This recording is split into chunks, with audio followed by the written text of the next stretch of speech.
Ieri il via ufficiale dei festeggiamenti in onore del santo più amato dagli agrigentini, degustazioni tipiche al ritmo di gruppi folk, ma anche la musica di Tom Sinatra e il cabaret di Massimo Spada. Un tampone su 2 è positivo, l'emergenza Covid degenera, si va verso la riconversione dei posti letto ospedalieri a scapito degli altri reparti. Martedì gli interrogatori di garanzia dell'inchiesta sulla faida Belgio-Favara, mafie, omicidi, armi e droga. Nel prossimo campionato in A2 femminile non c'è l'Aragona, che pare intenzionata a rinunciare.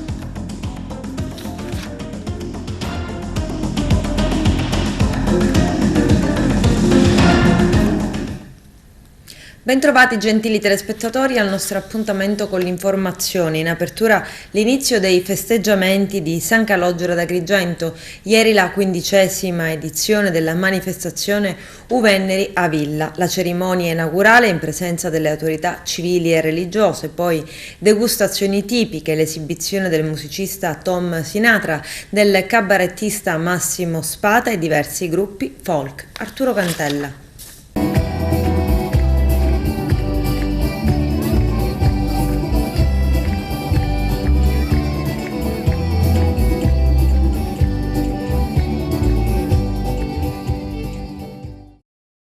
È ritornata dopo 2 anni di sospensione dovuta alla pandemia la manifestazione denominata Uvenneri a Villa, un evento che apre il ricco cartello di iniziative in calendario della festa dedicata al Santo Nero San Calogero. Quest'anno la manifestazione si è svolta presso Piazza Stazione.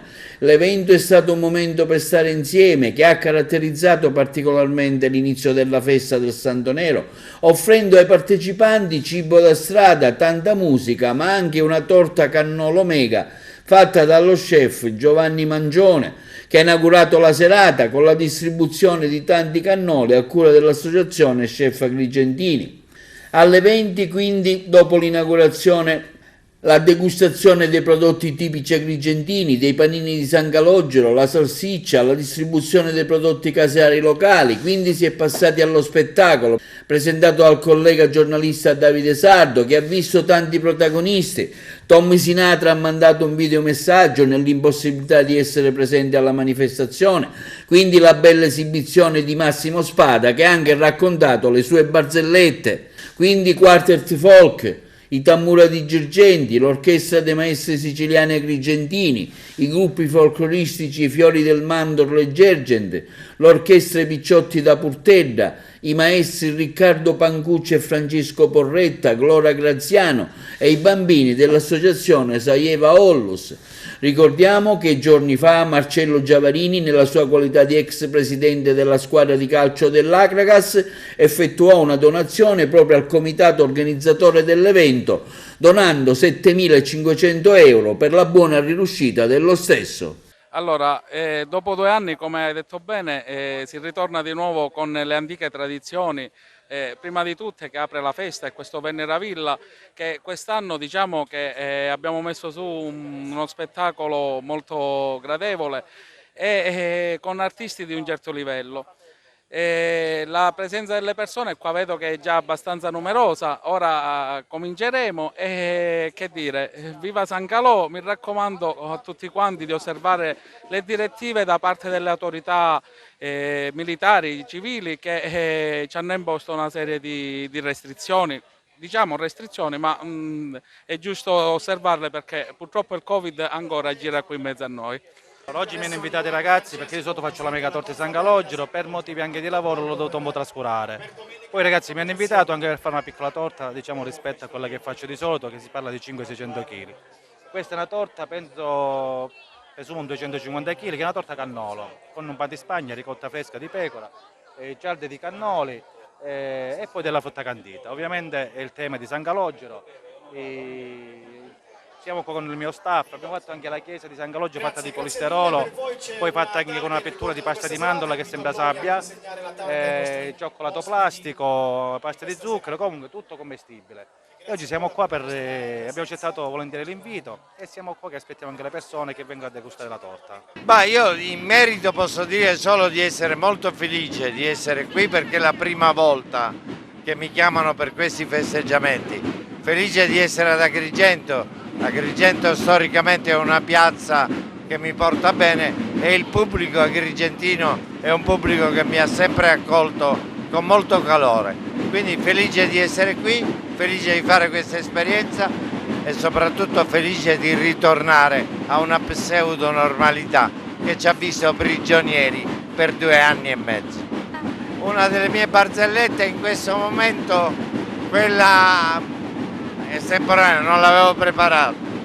Ci sono 2 amici, 2 vecchi, uno fa all'altro, dice: ma come va con tua moglie dal punto di vista?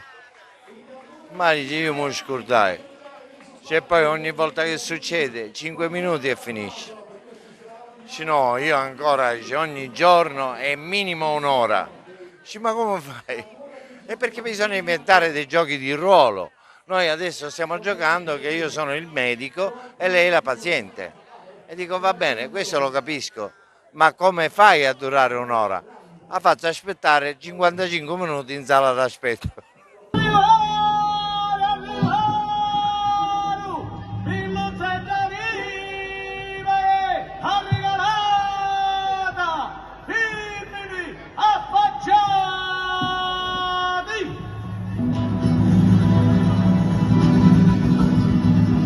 Villaio viva, villaio visca, mi grito via dentro la cascia. Affacciati rosa, la fai passando, e tu sei figliola, stai ubbidendo.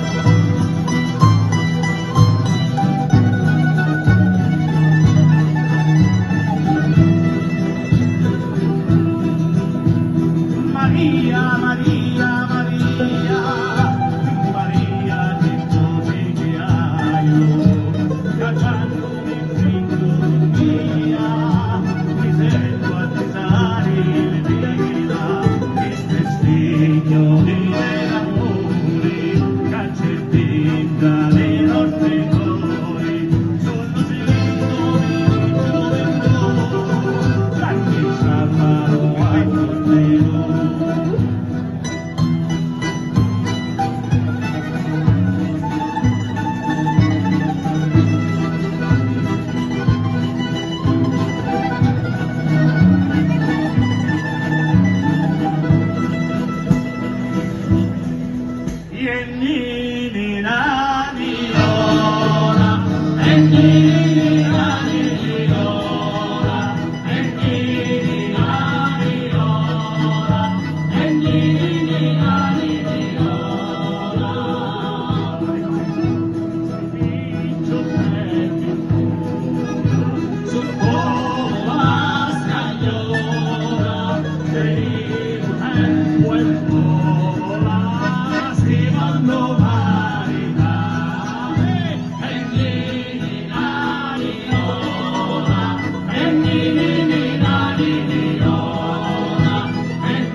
Quant'era bella mesodia, fino a mangiare e giavole, 150 di amore, se la portare a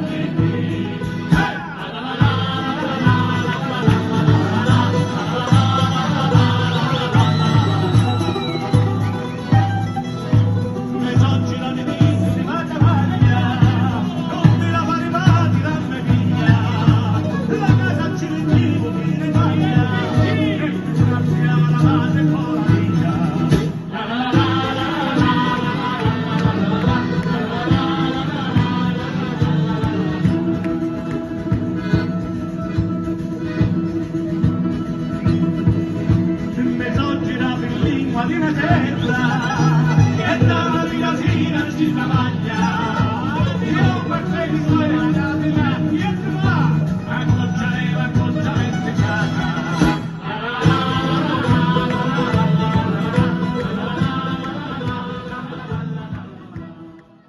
La festa di San Calogero, occasione ideale per la diffusione del virus, questo l'allarme dell'ASP di Agrigento. La situazione Covid sta peggiorando drasticamente nelle ultime settimane, a dirlo è il commissario dell'ASP di Agrigento, Mario Zappia. Vediamo. Siamo al primo giorno del mese di luglio. Avete sentito dai telegiornali e da tutti gli organi di stampa che la situazione del Covid sta incrementando in maniera abbastanza preoccupante, perché dalle notizie di stampa nazionale e regionale abbiamo un 50% di aumento di positivi. Tutto questo comporta delle difficoltà anche dal punto di vista organizzativo, perché questo significa sempre il tracciamento, significa le USCA, significa tutto un lavoro importante da parte dell'ASP, e se continuiamo per questo passo significa che noi dovremo implementare sempre di più i posti letto per Covid a discapito di quelli no Covid, che è esattamente l'opposto di quello che vorremmo fare, perché vorremmo curare la popolazione tutta, anche quella no Covid. Però per non fare discorsi troppo vaghi o comunque generali per quanto riguarda la nazione o la regione, scendiamo come abbiamo fatto sempre a livello provinciale. Anche a livello provinciale abbiamo 1544 positivi in più rispetto alla settimana scorsa, e abbiamo sul numero di tamponi che facciamo abbiamo 1 su 2 persone che sono positive, quindi capite bene che i numeri rappresentano una situazione di estrema impennata di questi contagi. Io poi vi dico, come vi ho rappresentato altre volte, che ho una chat con tutti gli ospedali, pronto soccorso e reparti della provincia di Palermo, e abbiamo visto che già da questa settimana sono iniziate le code delle ambulanze nei pronto soccorso, soprattutto a Cervello, per quanto tutta la questione del Covid, e il numero di posti è insufficiente per ricoverare le persone.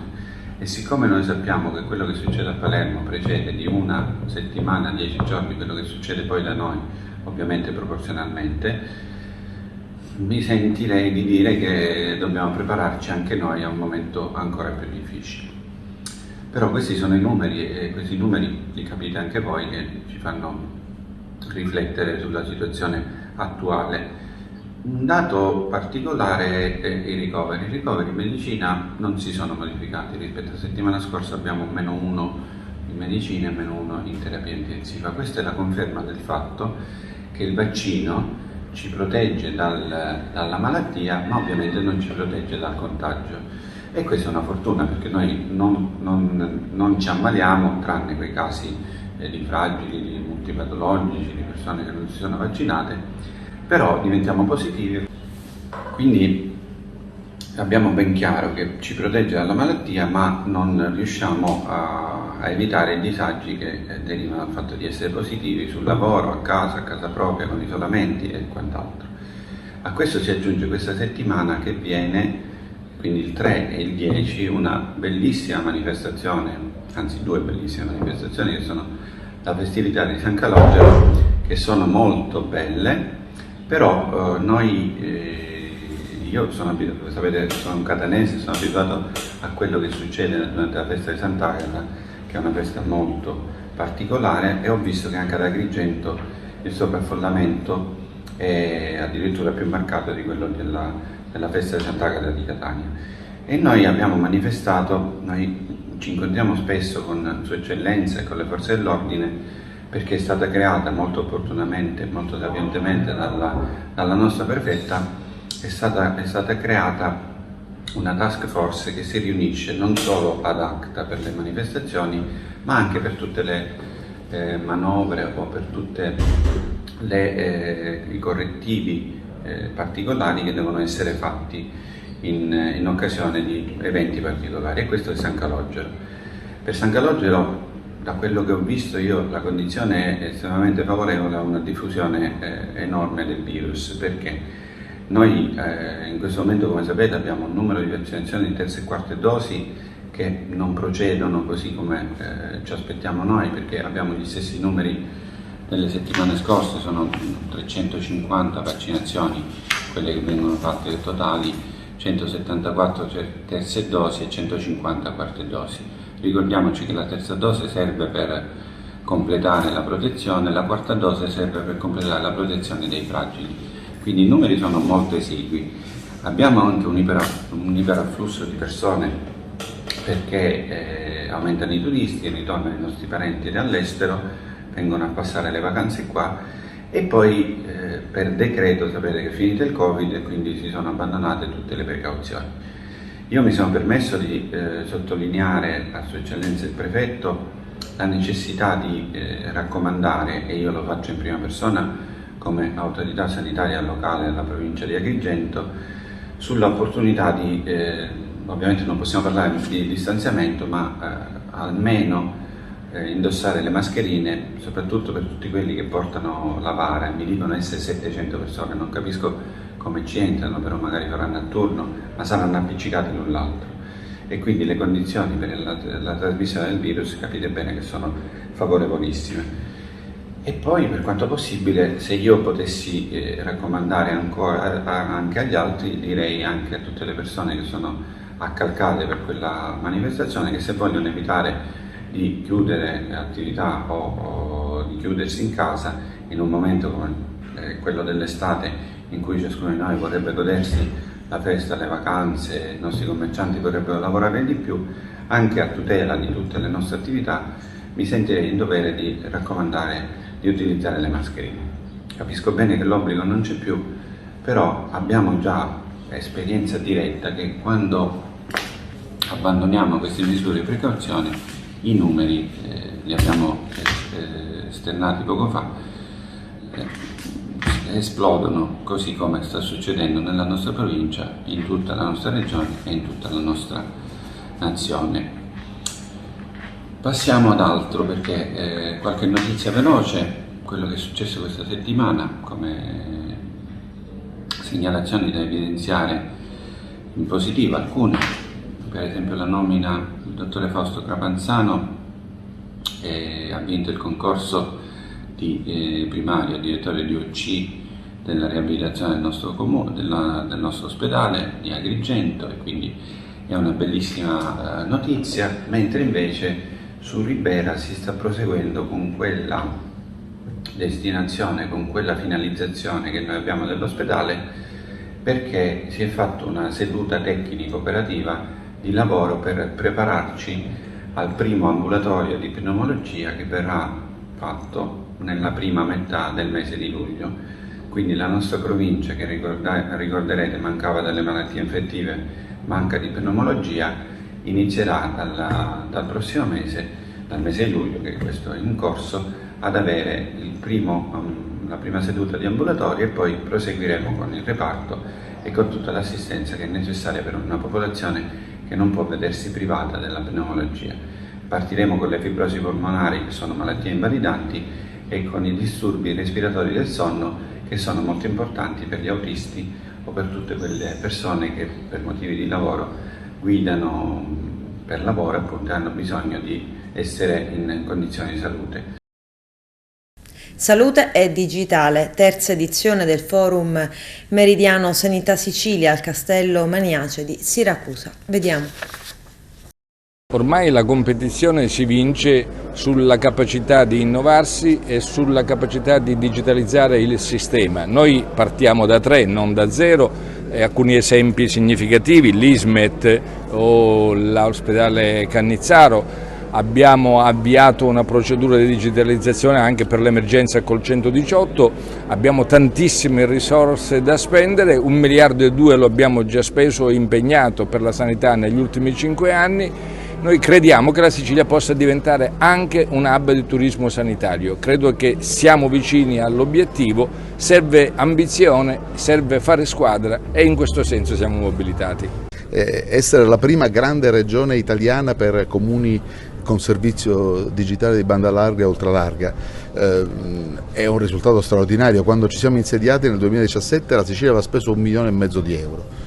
a fine 2017. Siamo a oltre 295 milioni di euro, al 95% della spesa europea, con, ripeto, la prima regione per digitalizzazione, e quindi un'infrastrutturazione molto rilevante che si completa poi con una cyber security di livello alto, con Leonardo, e con spillature, questo è il termine tecnico, di fibra e di segnale verso le isole minori, perché il tema è quello di far sentire chi soffre l'insularità di secondo livello cittadino siciliano come chi vive in Sicilia, e soprattutto proiettare queste isole minori a servizi che consentono di migliorare anche la qualità turistica, perché i servizi della sanità digitale, i servizi della pubblica amministrazione a distanza sono essenziali per rendere queste isole ancora più accoglienti, ancora più fruibili. Ennesimo cambio di rotta del presidente della regione siciliana Nello Musumeci in una sua possibile ricandidatura alle prossime regionali. Stiamo lavorando, e Meloni prima fra tutti, per ricostruire un centrodestra che dalla Sicilia, dalla vittoria alle regionali in Sicilia, può lanciare un forte segnale a pochi mesi dalle elezioni politiche, spiega da Bruxelles, dove partecipa al Comitato europeo delle regioni, e non esclude affatto che lui possa giocare da protagonista alla partita. Sono il presidente uscente, mi pare normale, afferma Musumeci, che solo pochi giorni fa aveva annunciato un passo di lato. Il problema sta solo nel ricostruire la coalizione. Il centrodestra, sostiene, non può essere solo una somma aritmetica, deve essere un comune sentire, una comune strategia, un comune linguaggio, pur nella diversità delle singole forze politiche. Primarie in Sicilia, Barbara Floridia, sottosegretaria all'istruzione, è la nuova candidata scelta dal Movimento 5 Stelle per il titolo di governatrice alle primarie del campo progressista in Sicilia. Durante la corsa alle elezioni si troverà a sfidare gli altri candidati, Caterina Chinnici per il PD e Claudio Fava, leader del Movimento 100 Passi.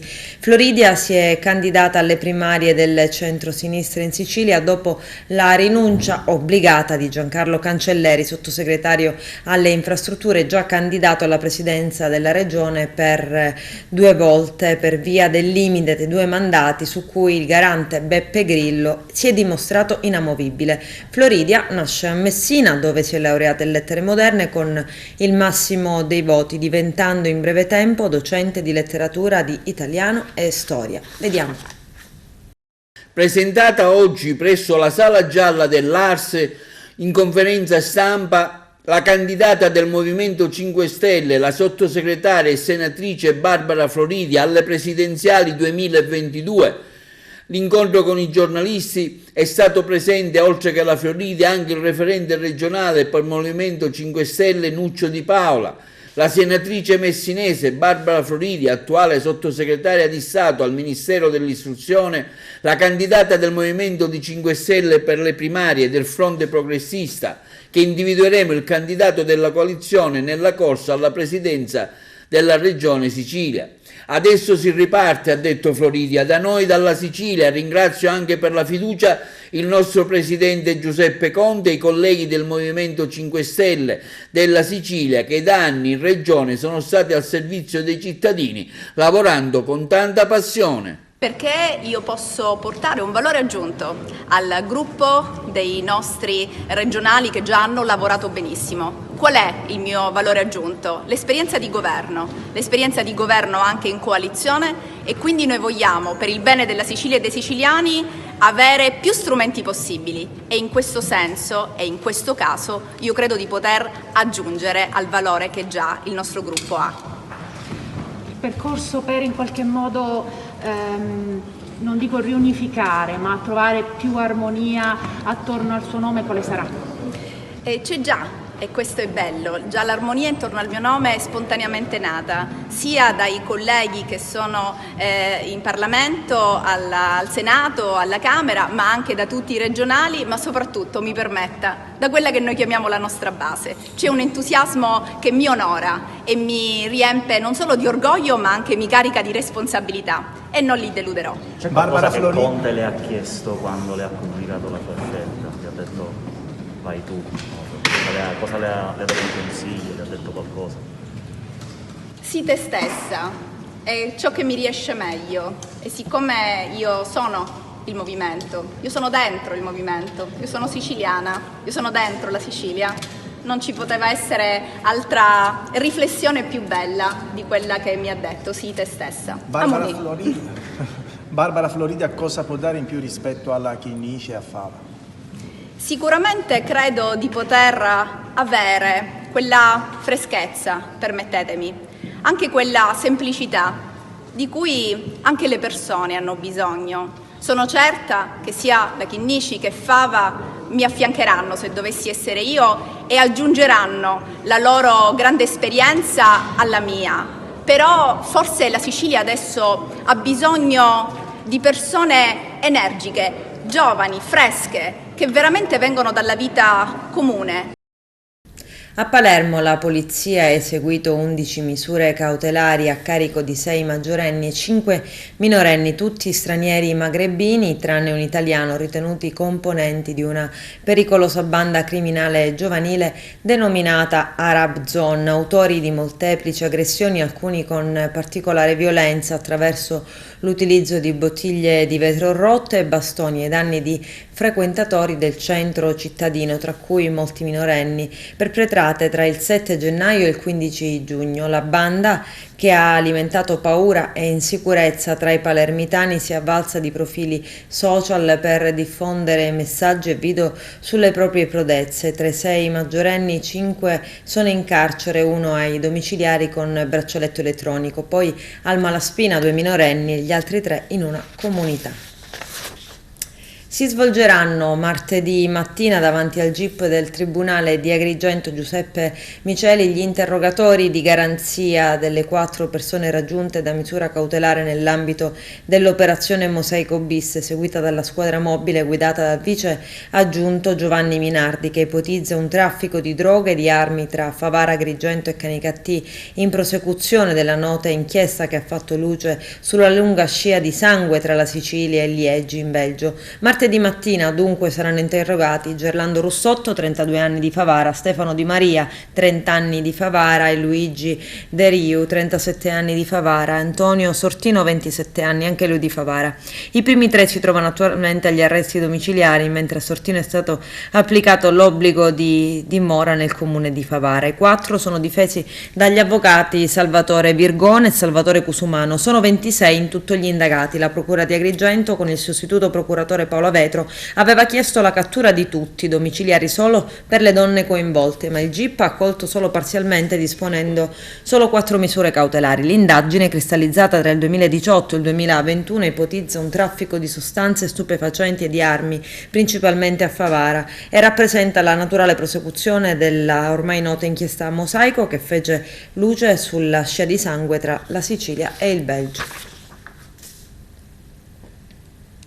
Diventare proprietari di casa spendendo solo €1 sembra impossibile, invece grazie a una particolare iniziativa che sta prendendo piede poco a poco in alcuni comuni è possibile. Calatafimi è uno di questi comuni e vuole incentivare il mercato immobiliare e la ripopolazione delle sue case. Vediamo.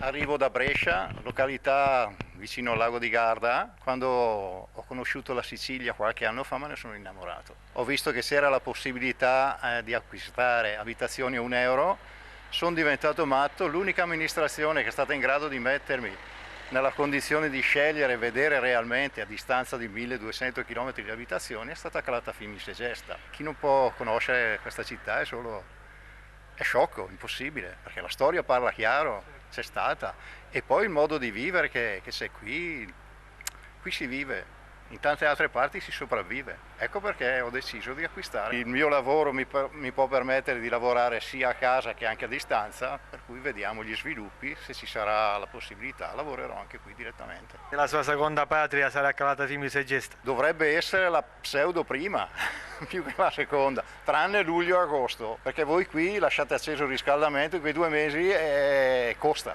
caro e non va bene. Calatafimi è stato uno dei comuni che è riuscito a mettere in piattaforma fotografie, eccetera, un po' di dati, altrimenti uno non può partire e diventare matto e andare in giro. Ho seguito questa vicenda giornalisticamente e mi fa piacere tornare ad occuparmene con una testimonianza di chi non siciliano ma vuol diventare siciliano come noi. Mi ricordo bene quando abbiamo proposto il progetto e c'era allora il commissario che ha voluto fortemente questo progetto.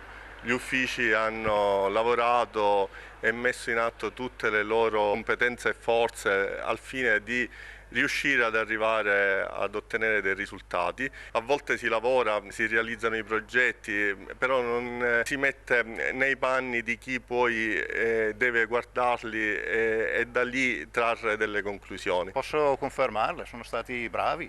Guardi che io ho guardato in tutta Italia e non sono riuscito a arrivarne a capo, non sono riuscito a togliere un ragno dal buco, invece qui sì. Un sindaco può anche quando si insedia non continuare ciò che trova, non è stato il caso di Francesco Gruppus. Anzi, ha voluto portare avanti il progetto, ha chiesto con forza di ampliare il progetto Case Un Euro. Sentire direttamente da questo acquirente che il concorso è stato fatto bene e che evidentemente gli uffici comunali attraverso l'architetto Scandaliato ha lavorato bene, ci riempie di gioia, a prescindere da essere sindaco o no, quindi proprio come cittadino calatafimese. Dobbiamo dire pure che questa prima fase di Case Un Euro, quindi il primo bando che è stato pubblicato l'anno scorso, che è stato fatto attraverso il commissario straordinario, quest'anno sarà replicato con una nuova novità, quello di inserire anche le case dei privati che volessero far parte del bando. Chiudere dicendo benvenuto fra noi. Grazie mille, è un piacere essere qui con voi, grazie. Adesso c'è la pubblicità, tra poco vi aspetto. Francesco Pira, giornalista e professore, è il nuovo presidente del Lions Club Valle dei Templi di Agrigento. Arturo Cantella. Presidente, cambio della campana, oggi al Lions Club Agrigento Valle dei Templi si arriva al momento di consuntivi ma anche di prospettive per il club che cresce giorno dopo giorno con le tante iniziative che lei anche come presidenza ha valorizzato. Sì, oggi è un giorno speciale perché ci si avvia alla conclusione ma anche in concomitanza a un inizio. Infatti con il passaggio della campana si sancisce in maniera definitiva la conclusione del mio anno sociale e l'inizio invece dell'anno sociale di Francesco Pira, mio vicepresidente che adesso succederà alla presidenza. Certamente è un momento molto emozionante, particolare, perché quando diciamo, un percorso si conclude comunque impone delle riflessioni e sicuramente quelle che io posso fare sono assolutamente positive, perché l'esperienza che io ho fatto durante quest'anno è stata assolutamente ricca, positiva, non sono mancati ovviamente gli intoppi, i momenti di riflessione, però quello che posso dire è che il bilancio è assolutamente positivo. In realtà mi auguro che ciò che è stato iniziato possa proseguire più avanti con continuità con l'opera del professore Francesco Pira e che diciamo, il club possa ancora una volta affermarsi sul territorio, perché la cosa più bella di quest'anno è stato il fatto che i Lions sono riconosciuti con la gente, tra la gente e per la gente, quindi non è stato più neanche necessario affermarsi, farsi conoscere, perché addirittura nel mio caso mi è anche capitato di essere cercata per poter affrontare delle situazioni difficili e quindi concretizzare dei servizi a servizio del territorio sempre, we serve. Francesco Pira, il cambio della campana oggi del Lions Club Agrigento Valle dei Templi, lascia Susiacono, ecco lei prenderà la presidenza, con quali obiettivi e con quali traguardi ovviamente? Penso che sarà un anno importante, dovrebbe essere il primo anno in cui ci liberiamo forse della pandemia, è un anno in cui stiamo vivendo la guerra e quindi lavoreremo tantissimo, lavoreremo sulle fragilità ma lavoreremo soprattutto per continuare a coltivare i sogni. Sarà un programma abbastanza intenso dove abbineremo i servizi distrettuali e nazionali e alcuni momenti importanti, uno lo dedicheremo alla disinformazione, l'altro al rapporto tra nuove tecnologie e bambini, ma parleremo anche di sostenibilità, insomma un programma intensissimo per dare delle proposte al territorio, ma anche per cercare di formulare nuovi auspici per migliorare quella che è la nostra qualità della vita, e siamo molto contenti che un club così giovane, che già ha avuto risultati eccellenti, scelga di continuare su questa strada di qualità e allo stesso tempo di servizio. Mariella Antinoro, nominata da qualche ora presidente di zona, ha voluto dare anche lei il suo saluto al cambio di campana del Lions Club Valle dei Templi. Oggi per tutti i Lions del mondo è iniziata una nuova tappa che, mamma mia, no, continua, dai. Ecco, come affronti questo incarico, Mariella, di nuovo presidente di zona? Cercherò di affrontare questa presidenza cercando di essere un punto di incontro tra il distretto e tutti i soci e tutti i club della zona 26. Ai 4 club si è aggiunta pure Lampedusa e il Leo Club, che è la forza di questa zona.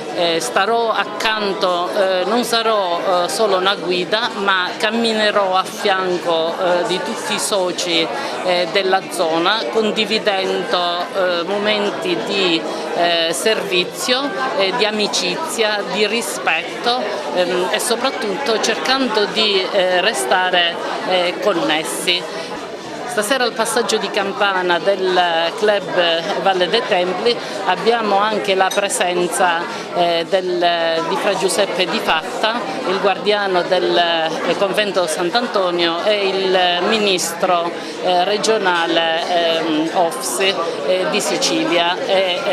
Abbiamo chiesto come zona di restare connessi, oltre a stare vicino a tutti i club della zona, cercheremo di aprirci anche ad altre realtà e cercheremo di stare anche all'interno della fraternità per poter costruire, per poter migliorare sempre nel nostro servizio. Ringrazio il governatore Maurizio Gibilaro per la nomina di questo incarico e cercherò di ricambiare la fiducia che è stata riposta in me. Vice governatore Angelo Collura, presente a questa iniziativa, un club giovane con nuovi innesti che va avanti. Io l'ho definito un club giovane ma dal cuore antico, diciamo che interpreta perfettamente quelli che sono i principi che nel 1917 Melvin John ha voluto che si attuassero e si portassero avanti. Devo dire che è un club corposo, unito, granitico, con grande voglia di fare, ma soprattutto con una grande vocazione al servizio del prossimo. Questo è un club che col trascorrere del tempo crescerà sempre di più e da quest'anno addirittura all'interno vi sarà anche una figura importante per la circoscrizione, che è il presidente di zona. Quindi ecco, è un club a cui auguro sicuramente un grande lavoro di comunione e di condivisione e sicuramente un grande gioco di squadra. Per il resto devo dire il lionismo sta crescendo quotidianamente, in un momento di difficoltà come questo la presenza dei Lions nel territorio si fa sentire, e come.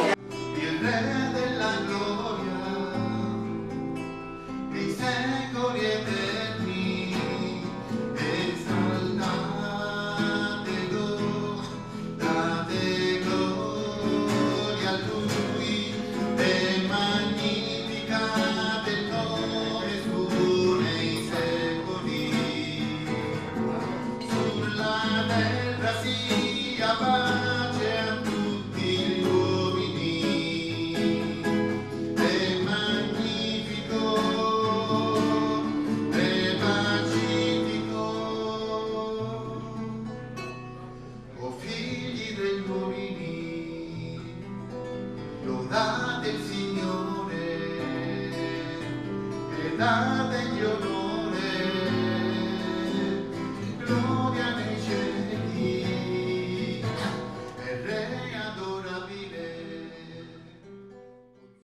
Sono 3 gli episodi di furto registrati nel giro di poche ore ad Agrigento. 2 di questi sono avvenuti nel quartiere balneare di San Leone, mentre un terzo si è verificato a Fontanelle, a nord della città dei Templi. Al viale delle Dune ignoti sono riusciti a rubare un Liberty Piaggio di proprietà di un agrigentino, ma in uso al figlio quindicenne.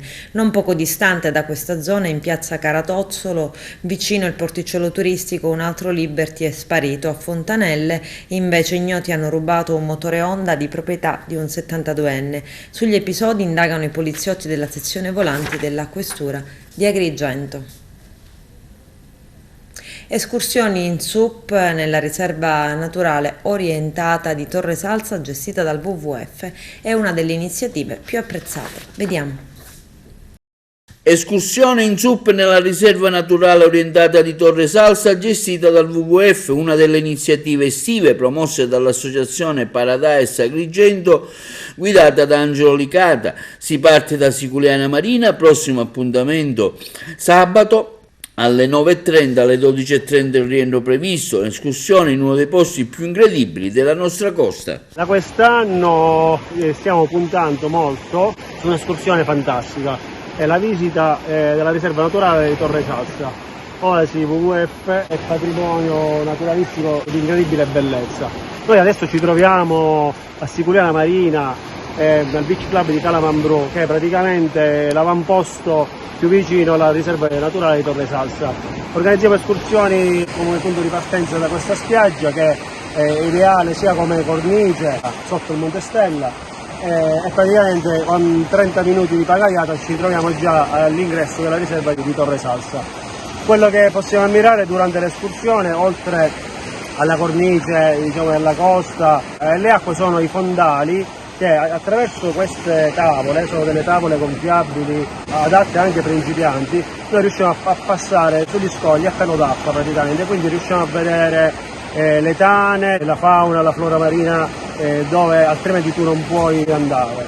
Ci è capitato qualche volta di incontrare delle tartarughe alla riserva naturale, banchi di pesci che saltano, che circondano la tavola, perché questo sport, diciamo, questo modo di vivere il mare, di visitare un posto, una caletta, è praticamente non invadente per la natura, quindi non provoca rumore, non provoca disturbo, non inquina ovviamente, non vai mai a disturbare l'ecosistema, quindi praticamente tu vedi i pesci fare quello che fanno normalmente. Con questa esperienza riesci a non essere invadente e a mimetizzarti nell'habitat naturalistico, in questo caso marittimo. È abbastanza alla portata di tutti, ovviamente occorre un minimo di preparazione o comunque predisposizione alla fatica, perché comunque, come dicevo, la propulsione avviene tramite pagaiata, quindi non si è mai trasportati da un motore, quindi bisogna avere un po' di tenacia, di volersi misurare insomma con una nuova disciplina, perché occorre avere un minimo di equilibrio, amare il mare,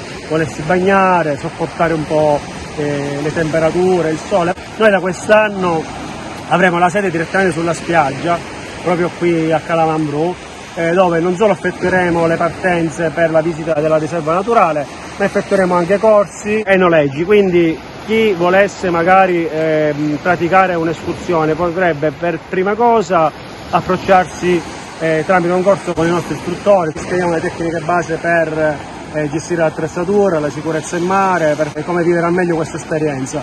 Poi una volta praticate qualche ora di corso, io credo che ci sia abbastanza a disposizione poi a poter andare da soli. Comunque noi affianchiamo sempre, non lasciamo mai da soli i corsisti o chi noleggia la tavola, comunque cerchiamo sempre di spiegare, perché il mare va sempre rispettato, quindi va sempre considerato con rispetto in una certa maniera, quindi mai fare le cose perché le vedete fare agli altri. Consiglio sempre di rivolgervi a un istruttore qualificato, con brevetto, fate sempre un'assicurazione, starete tranquilli. Trovate tutte le informazioni relative alle escursioni, ai noleggi, ai corsi sul sito paradiseagrigento.com. Tra l'altro quest'anno abbiamo proposto una novità, siamo i primi e gli unici in Sicilia a proporre il SUP gigante, il Big SUP lo chiamiamo noi, è una tavola di questa forma però di dimensioni ultra, 5,5 metri per 1,60 m, quindi di dimensioni di un'imbarcazione. Possiamo trasportare fino a 8 persone, ideali per gruppi, per famiglie, per chi magari non vuole appagaiare, ma vuole vivere comunque un'esperienza a contatto con la natura. Volley, la SEAP dall'Icardillo Aragona pare rinuncerà alla Serie A2. Vediamo.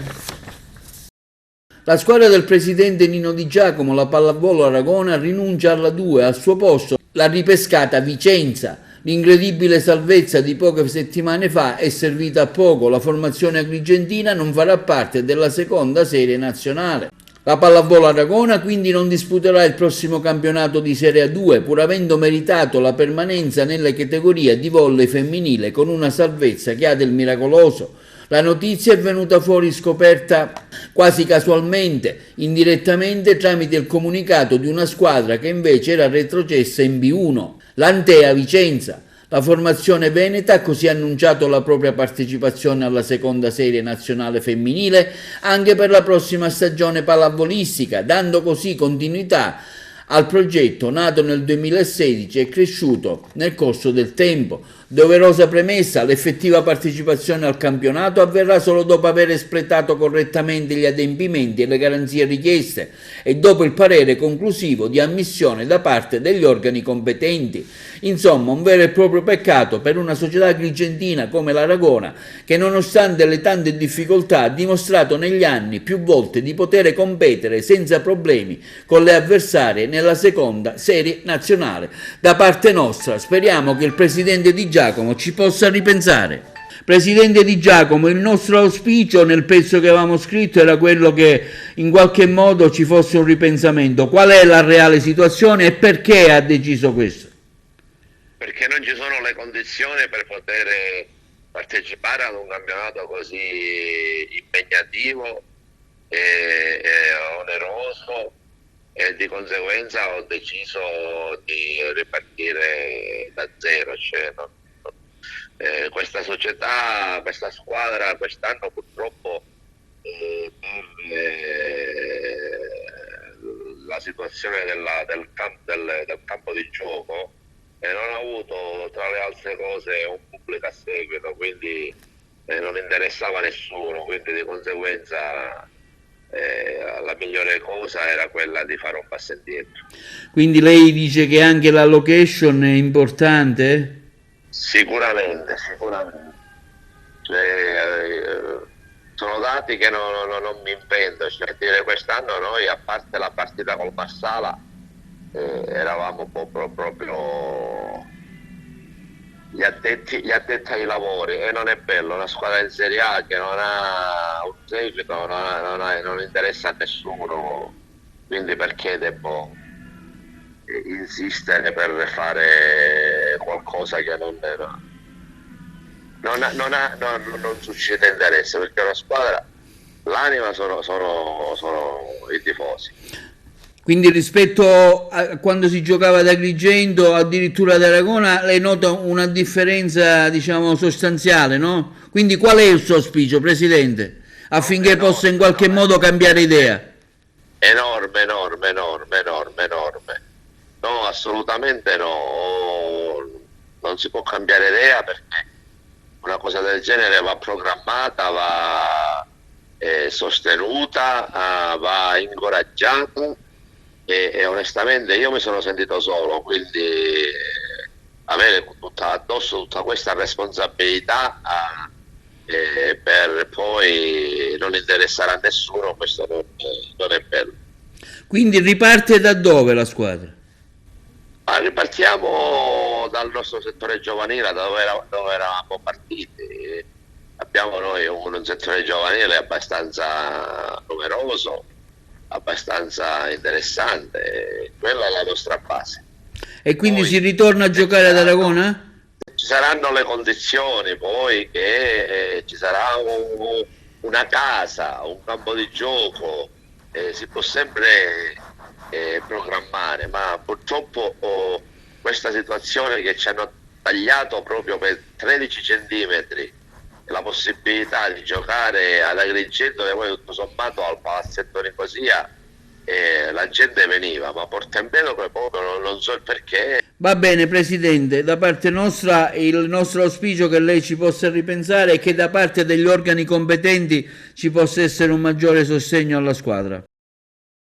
Sono stati consegnati i lavori per la realizzazione di un giardino sensoriale che sorgerà in un'area di 2000 metri quadrati simbolicamente isolata mediante una cintura di muri e formazioni rupestri che la cingono da tutti e 4 i lati all'interno del Parco archeologico della Valle dei Templi di Agrigento. Il giardino, che sarà allestito con piante tipiche della flora mediterranea, alberi, arbusti ed erbe, sarà realizzato nello spazio antistante la Casa Pace di fronte al Tempio della Concordia con accesso dalla Via Sacra. Si tratta di uno spazio di benessere che prevede la realizzazione di percorsi logico-funzionali che si avvarranno anche di presidi didattici. L'iniziativa, cofinanziata dal Ministero della Cultura e dell'Assessorato regionale dei beni culturali e dell'identità siciliana, è un piccolo tassello di un più ampio progetto, 5 sensi per 7 siti, finalizzato alla fruizione e valorizzazione della rete regionale dei siti UNESCO.